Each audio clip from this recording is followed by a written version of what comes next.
Season 2 has arrived, and we endured plenty of changes in the off-season, including being demoted to a one-star school.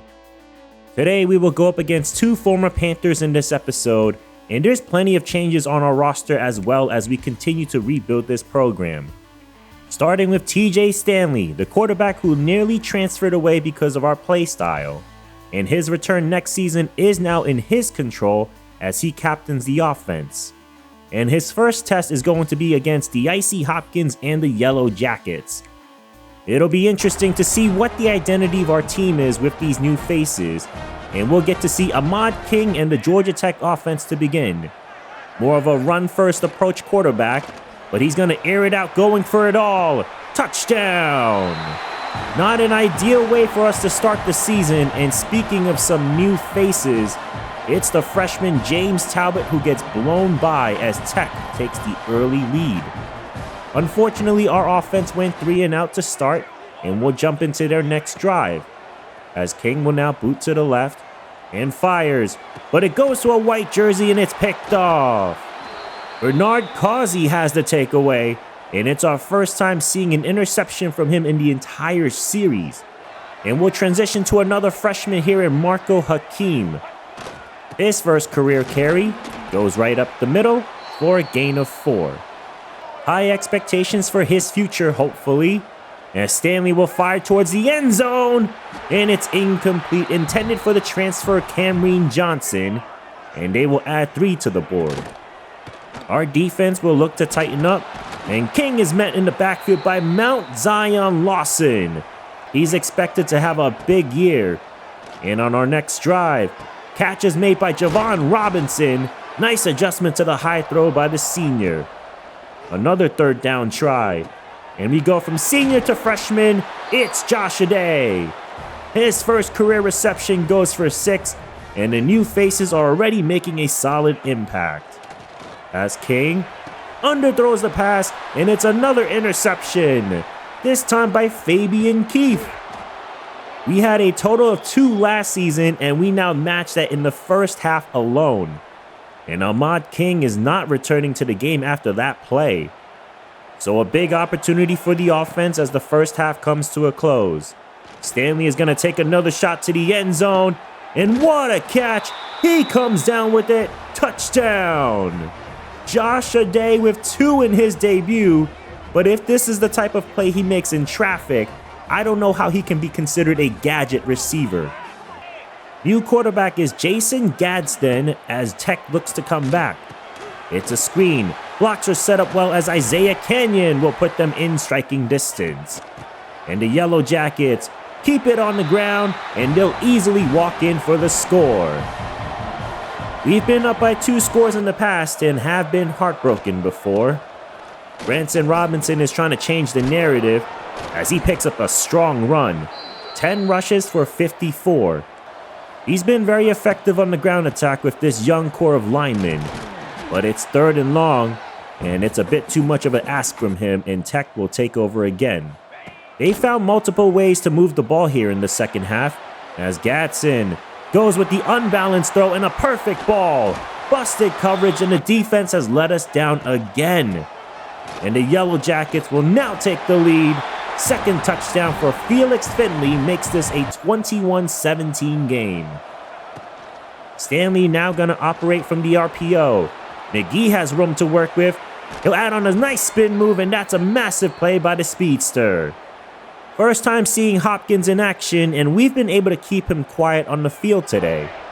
Here's 3rd down with 6.5 to go. Throw to the outside is caught and tightroping into the end zone for the go-ahead lead is Camryn Johnson. And even he was shocked that he was that open. No celebrations just yet as Tech is looking for the tie. Gatson drops, and he's blown up in the backfield. Antonio Wesley with the play, and that was the right time to call the blitz. And a first down will seal it here, but Stanley doesn't have time to get the throw off. Senior center Alec Johnson gets buckled up, and Jason Gadsden has a chance to become the hero. He'll need a first down first, but he'll toss this away. Too much heat, and it comes down to 4th and 4. Throw is caught behind the sticks, and Causey will seal the game. And it's going to be Georgia State who will take the final kneel down and steal a win here at Bobby Dodd Stadium. And this was a solid beginning to TJ Stanley's career as our starter.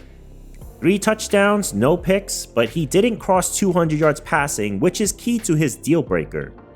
I thought the offense was still sharp for the first game of the season. Terrell Bloomberg led the team with 10 tackles in his debut. We will eventually discuss more on him as the season progresses. Georgia Tech had some tough mountains to climb in this game. They lost their starting quarterback, and that was after Ahmad King tossed 2 interceptions. The defense is off to a positive note after the shakeup in the offseason, and we're going to see another player that transferred away. The IC Hopkins was shut down in the last matchup, and we'll look for the same result against Josiah Robinson. But Robinson didn't record a single stat in his first game with the Bulls. USF will also have an injury at the quarterback position, so we'll get to see Lachlan Hewlett make the start, and we'll see if we can pick up our second win in a row.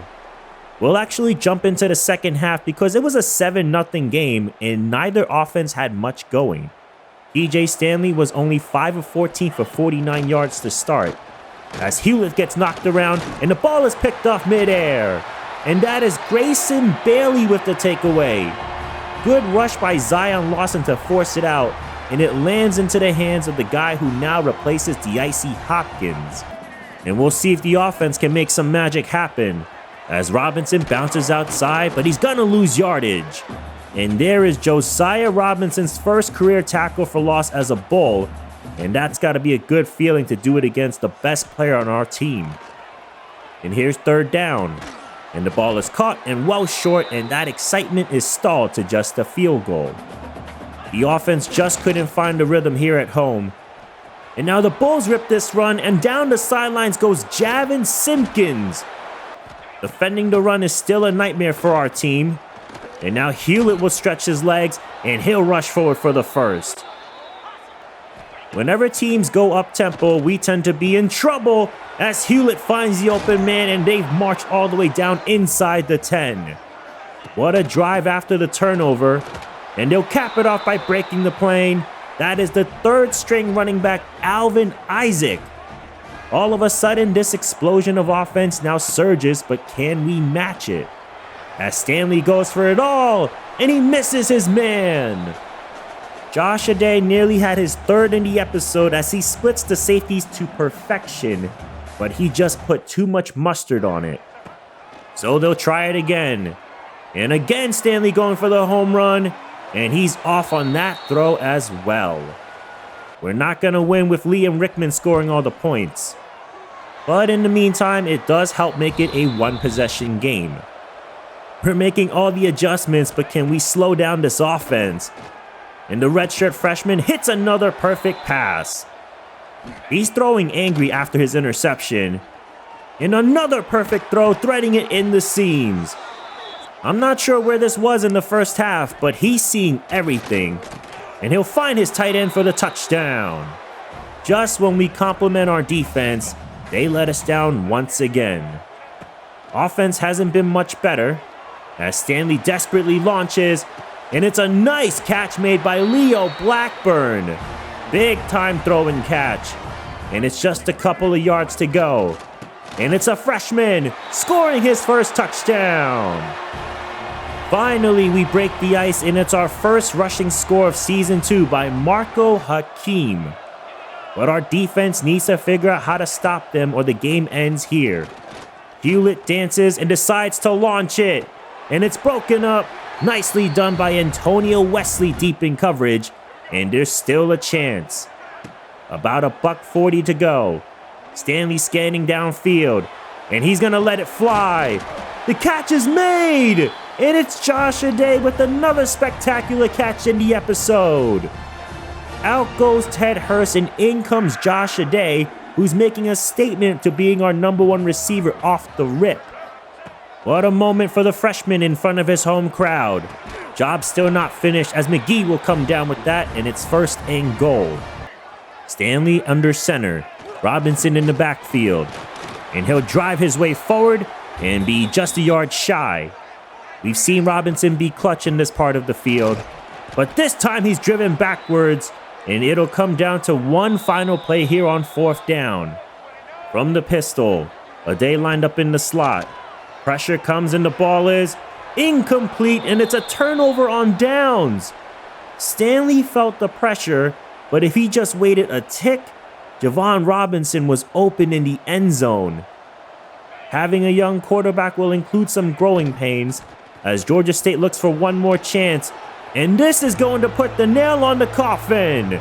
USF rips this big-time run, and their 3rd string running back is going to go all the way to the end zone.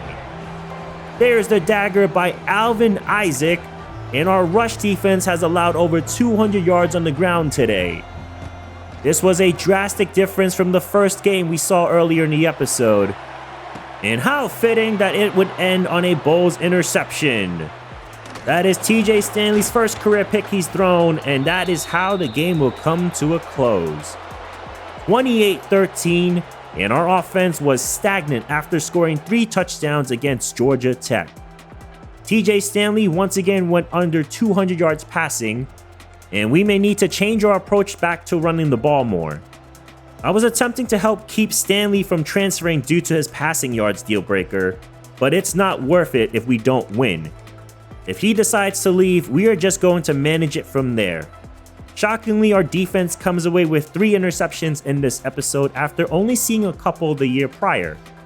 However, the defense up front allowed over 200 yards on the ground, and that's got to be cleaned up going forward. We start off 1-1, and we'll switch gears here to discuss the new recruits we're looking to bring in. 4-star will linebacker Leo Reyna. We don't know if he's any good, but I'm not going to waste any time if he's a 4-star and has us number 1 on his board. Jamario Wake is a 4-star quarterback who's 6'5". I will always scout quarterbacks every year. This may be a tougher battle, but we'll stay in it as long as we can.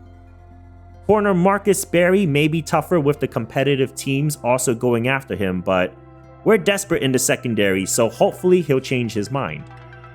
Here's another corner, Chuck Nesbitt. He's a 3-star that we fully scouted. I want to make sure we land him because he has 90 speed and agility, so there's a starting player on our roster at the moment. Rudy Mayer is a Sam linebacker who's 6'2", 234 pounds. I like where we are at the linebacker position, but we can always use more depth, especially with how poorly we defend the run. There's always something with this team. We get more interceptions and we get absolutely gashed on the ground. Or we throw 3 touchdowns against an ACC team and completely wet the bed against a lower tier team directly after. Here's another 4-star running back. We'll give him a few hours to entice him. I walked away from these 2 games asking myself, who is the real TJ Stanley? There were definitely some highs, but just as many lows. And with back-to-back games under 200 yards passing, he's not exactly helping his case when it comes to his deal breaker, which requires a healthy amount of passing yards. We will lean more to the ground game, and if he decides to leave, we're just gonna figure it out. I am so excited about Josh Ade though. This guy made 2 incredible catches today and shooting his way up to being our potential number 1 target. We still have Javon Robinson, Austin McGee, and Leo Blackburn on the roster, but the freshman sure made quite the first impression in our first episode of Season 2. Next episode, we will see Marlon Dean. We will head to Tennessee, and I don't think it'll be a competitive game for us, but we've been surprising in these SEC games before. I'm excited for this start and many more content to come, maybe even a Madden franchise. But for now, thank you guys so much for watching. Please like and subscribe to help the channel, and I'll see you next time. I'm out.